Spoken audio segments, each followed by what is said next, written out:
Welcome to the Slop Temple. We pray this video helps.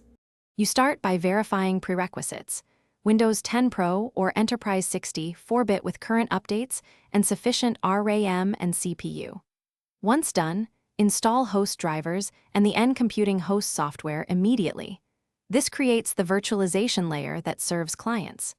Make sure you have the proper license keys and that your thin clients or RX devices are on the same subnet. You then set a static IP on the host to avoid address drift and confirm network connectivity before continuing to configuration.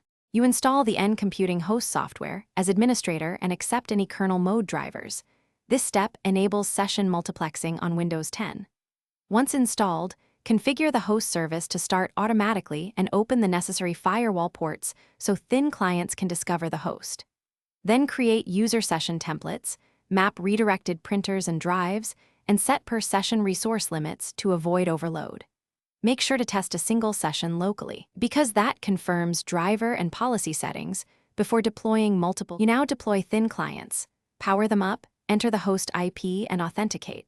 Test a full session, audio, video, USB peripherals, and printing, so you catch problems early. Monitor host CPU and memory while users log in and reduce session caps if performance drops. Make sure Windows 10 power settings won't sleep the host.